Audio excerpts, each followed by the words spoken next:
नमस्कार, देख रहे हैं देश न्यूज और मैं हूं आपके साथ दिव्या मिस्त्री। साल 2023 में बाढ़ ने सबकी हालत खराब कर दी। लगातार हुई बारिश से न केवल नदी नाले उफान पर है बल्कि कई लोगों ने अपने को भी खो दिया है। बता दें कि इस साल बाढ़ से देश के कई बड़े राज्य प्रभावित हुए और लोगों का जनजीवन अस्त व्यस्त हो गया। कई जगहों पर सरकार ने मदद भी की तो कई इलाकों में हालात वही बने हुए हैं। यमुना नदी में जलस्तर बढ़ गया जिसकी वजह से पूरे दिल्ली एनसीआर को बाढ़ का सामना करना पड़ा। देखिए हमारी खास रिपोर्ट। दिल्ली में पानी पानी, सड़कों से लेकर गलियों तक में पानी भरा तो कई इलाकों में जनजीवन पूरी तरह से ठप हो गया। यमुना नदी का जलस्तर रिकॉर्ड स्तर पर पहुंचने से सड़कें दरिया में बदल गई।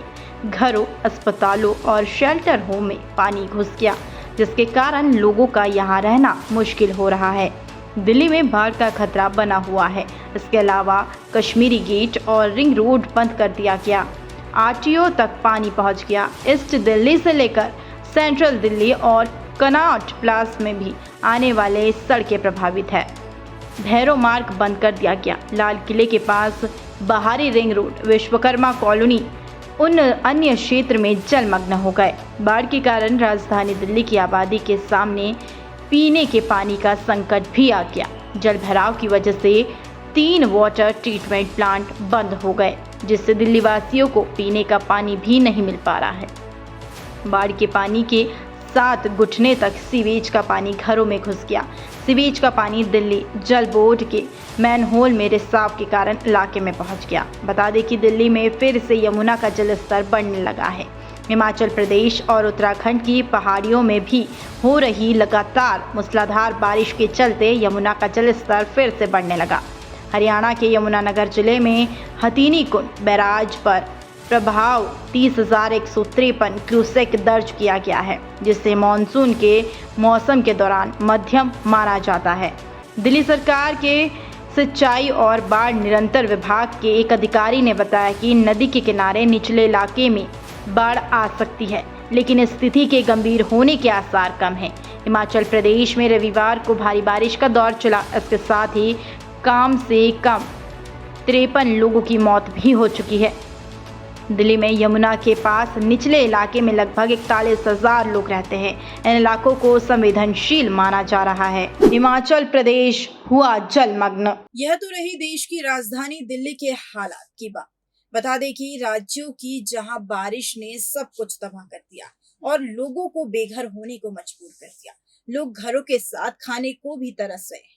साथ ही साथ हिमाचल प्रदेश में ऑरेंज अलर्ट के बीच पिछले 48 घंटों से जारी बारिश से कहर बरपाया है। जगह जगह भूस्खलन व पेड़ गिरने से सड़कें ठप हो गई। वहीं मंडी में बादल फटने से व्यापक नुकसान भी हुआ। राज्य में 452 सड़कें वाहनों की आवाजाही के लिए ठप हो गई। दर्जनों गांवों में बिजली गुल है। 1814 बिजली ट्रांसफार्मर व 59 जलापूर्ति योजनाएं बाधित है। प्रदेश में 7 नेशनल हाईवे बंद रहे। हालांकि देर शाम तक 2 नेशनल हाईवे बहाल किए गए। वहीं शिमला पंता घाटी तेंजिन हॉस्पिटल के पास भी पेड़ वहां खड़ी बस पर गिर गया जिसमें कोई भी व्यक्ति मौजूद नहीं था। प्रशासन के मुताबिक रोड फिलहाल बंद हो गया है। पेड़ को बहुत जल्द ही हटवा लिया जाएगा। बता दें कि राज्य में इन मानसून सीजन के दौरान 24 जून से 13 अगस्त तक 257 लोगों की मौत हो चुकी है। 290 लोग घायल बता जा रहे हैं। अब तक 1376 घर ढह गए। वहीं 7,935 घरों को नुकसान पहुंचा। 270 दुकानें व 2,727 गौशालाओं को भी नुकसान पहुंचा है। मॉनसून में अभी तक 20.28 करोड़ रुपए से अधिक का नुकसान भी हो चुका है। राज्य में भूस्खलन की 90 और अचानक बाढ़ की 90 घटनाएं सामने आई हैं। बता दें कि लोक निर्माण विभाग ने राजमार्ग और संपर्क मार्ग खोलने के लिए 50 करोड़ रुपए की मशीनरियों की खरीद रहा है। इसमें डोजर, जेसीबी आदि मशीनें ली जाएगी। लोक निर्माण मंत्री विक्रमादित्य सिंह ने इसको लेकर engineer in chief Ajay Gupta के साथ समीक्षा बैठक भी की है। शिमला शहर में जगह जगह भूस्खलन होने और 35 पेड़ गिरने से 15 गाड़ियों को नुकसान भी पहुंचा है। कुछ भवन भी क्षतिग्रस्त हुए। जगह जगह यातायात ठप रहा। हेमलैंड के पास सर्कुलर मार्ग दिन भर बाधित रहा। दूध, ब्रेड और जरूरी सामान की सप्लाई भी नहीं पहुंची। शिमला धर्मशाला मंडी नेशनल हाईवे गणाहट्टी के पास भूस्खलन व ढांडा के पास पेड़ गिरने से बाधित रहा है। साथ ही जाखू में आरसीसी कंप्यूटर के पास भी भूस्खलन हुआ। बता दें कि कैपिटल होटल से अनाडेल सड़क भी सुबह भूस्खलन के चलते बंद रही। अनाडेल के गवाही में पेड़ ढहने से बिजली की तारें टूट गई। मेहली में सड़क किनारे खड़ी कार पर पत्थर गिर गया। जिला मंडी के नाचन के चुनाहन में बादल फटने से बाढ़ के साथ आए मलबे में घरों के साथ पार्क की गाड़ियां भी बह गई। कुछ घरों के आंगन और ढह गए, फसलें तबाह हो गई। हमीरपुर के भौरंग उपमंडल के लज्जियाणी गांव में एक कच्चा मकान ढह गया। मकान के मलबे में दबने से कई लोगों की भी मौत हो गई। देवभूमि में मंडराया खतरा। वहीं बात करें देवभूमि उत्तराखंड की, तो प्रदेश के कई इलाकों में हो रही लगातार बारिश आफत बनती जा रही है। बारिश के कारण देहरादून के साथ ही ऋषिकेश के कई इलाकों में भी बाढ़ के हालात पैदा हो गए हैं। पहाड़ों पर बारिश का कहर थमने का नाम नहीं ले रहा। इस बीच उत्तराखंड में बारिश के कारण जहां नदी नाले उफान पर हैं, वहीं लगातार हो रहे लैंडस्लाइड के कारण कई जगह पर रास्ते बंद किए गए। फिलहाल मौसम विभाग ने उत्तराखंड में भारी बारिश का अलर्ट जारी करने के साथ ही गरज के साथ बिजली गिरने की भी संभावना जताई है। उत्तराखंड के चमोली जिले में लगातार हो रही भारी बारिश के कारण बद्रीनाथ हाईवे पर मायापुर में पहाड़ में आए मलबे के नीचे कई गाड़ियां दब गई। जानकारी देते हुए चमोली के डीएम हिमांशु खुराना ने बताया कि पीपलकोटी में पहाड़ से भारी मलबा आने के कारण कई गाड़ियां मलबे में दब गई। इसी बीच उत्तराखंड के कई इलाके से भयावह तस्वीर निकलकर सामने आई, जिस दौरान बारिश का कहर गिरते देखा जा रहा था। उत्तराखंड के चमोली जिले में हो रही बारिश के कारण नंदानगर क्षेत्र में नंदाकिनी नदी का जलस्तर खतरे के निशान को पार कर गया है, जिसके कारण नदी का पानी कई घरों में घुस गया और लोगों को अपना घर छोड़कर सुरक्षित स्थानों पर शरण लेने को मजबूर होना पड़ा। उत्तराखंड के मदमेश्वर मंदिर पैदल मार्ग पर राशि गोंडार पुल टूट गया, जिसकी वजह से वहां पहुंचने वाले मार्ग का एक हिस्सा ध्वस्त भी हो गया और यहां आए करीब 100 से 150 श्रद्धालु फंस गए। उत्तराखंड के मदमेश्वर में भारी बारिश में पुल ध्वस्त होने के कारण फंसे 52 श्रद्धालुओं को एसडीआरएफ ने एक अभियान चलाकर सुरक्षित निकाल लिया, जबकि अन्य को निकालने का कार्य जारी रहा। साथ ही भूस्खलन तथा नदी में बहने की घटनाओं में लापता 3 और व्यक्तियों के शव बरामद किए गए। पुलिस ने बताया कि अतिवृष्टि के कारण ही 11,473 फीट की ऊंचाई पर स्थित मदमेश्वर पैदल मार्ग पर राशि गोंडार पुल टूटने तथा वहां पहुंचने वाले मार्ग का एक हिस्सा ध्वस्त होने से वहां 150 श्रद्धालु फंस गए। सूचना मिलने पर एसडीआरएफ ने मौके पर पहुंचकर बचाव अभियान शुरू किया और रोप रिवर क्रॉसिंग मेथड का प्रयोग कर शाम तक वहां फंसे 52 लोगों को सुरक्षित स्थान पर पहुंचा दिया गया। अभियान दल का नेतृत्व कर रहे लक्ष्मण सिंह रावत ने बताया कि बचाव दल द्वारा अत्यधिक विषम परिस्थितियों में घटनास्थल पर पहुंचकर वहां फंसे लोगों को सुरक्षित निकालना एक चुनौतीपूर्ण कार्य था, क्योंकि वहां पर पहुंचने वाला 200 मीटर मार्ग ध्वस्त हो चुका था और नदी का जलस्तर बड़ा होने के कारण उसे पार करना भी असंभव था। अधिकारी ने बताया कि सूझबूझ का प्रयोग करते हुए 4-5 घंटे के कठिन प्रयास के बाद 52 श्रद्धालुओं को निकाल लिया गया। अन्य लोगों को निकालने का कार्य जारी रहा। पंचकेदार से एक माने जाने वाले मदमेश्वर के बारे में मान्यता है कि यहाँ पांडवों ने तपस्या की थी। प्रदेश में बारिश से जगह जगह भूस्खलन भी हुआ। उत्तराखंड में बारिश के कारण भूस्खलन के बाद मलबे में दबे लोगों की तलाश का सिलसिला भी जारी रहा है और गौरीकुंड एवं मोहनचट्टी से 2 और शव भी बरामद किए गए।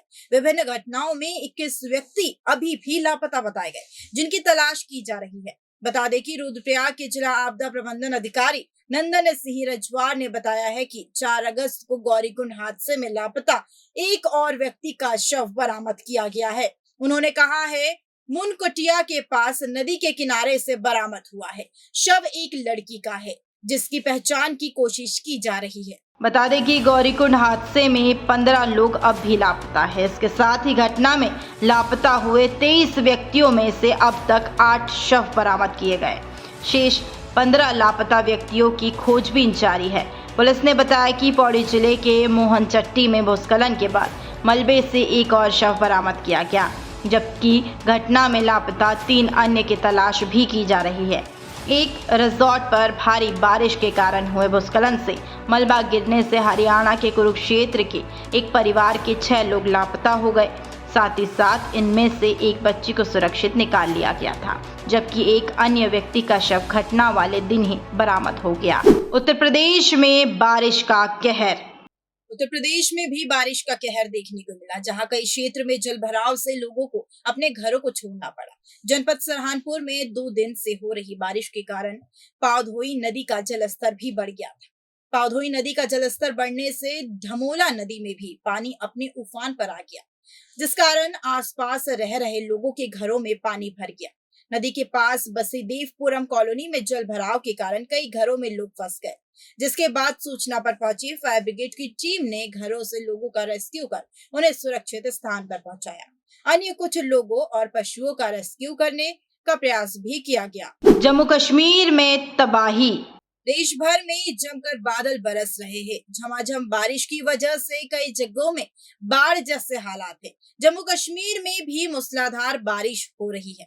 ऐसे में खराब मौसम के कारण अमरनाथ यात्रा लगातार रोकना पड़ा।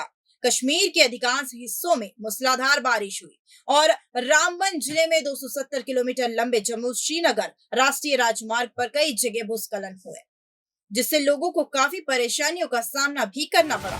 बता दें कि इस हालत में किसी भी तीर्थयात्री को गुफा की ओर जाने की अनुमति नहीं दी गई है, जहां टनल 3 और टनल 5 को जोड़ने वाली सड़क जो पंथेयाल सुरंग को बाईपास करती है, वो भारी बारिश की वजह से बह गई, जिसके कारण जम्मू श्रीनगर राष्ट्रीय राजमार्ग स्थायी रूप से बंद हो गया।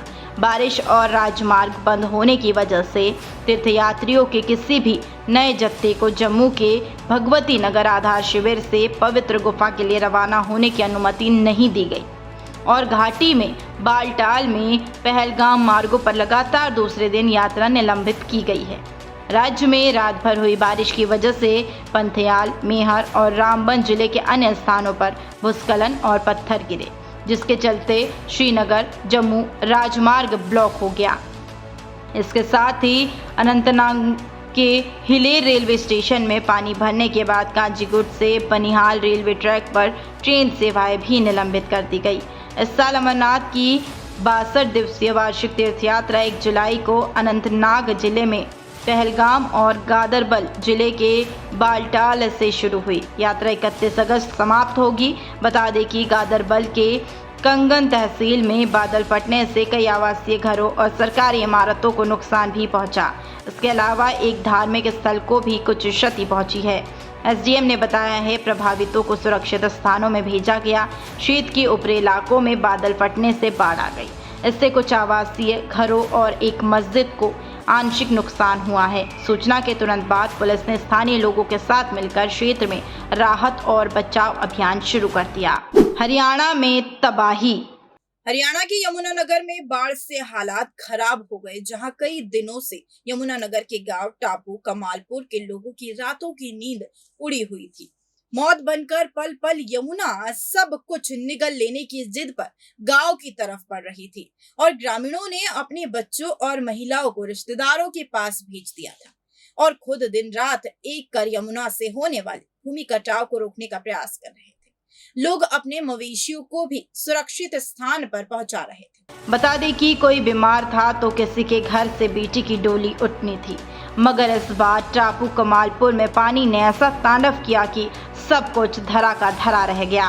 स्थानीय लोग हिम्मत नहीं हार रहे हैं। वहीं गांव और भूकटाव के बीच दीवार बनकर ही खड़े हैं, मगर सारी कोशिशें बेकार साबित हुई। जिला प्रशासन और पुलिस भी मौके पर मौजूद है और कुदरती मार के सामने हर कोई बेकार साबित हुआ।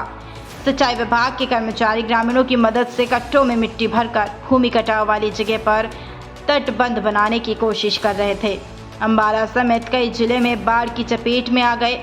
बता दें कि यमुना का पानी घुस जाने से गांव में बाढ़ से हालात खराब दिखाई दिए। साथ ही भारी बारिश, बाढ़ और जलभराव से हरियाणा में अब तक 10 लोगों की मौत हो चुकी है।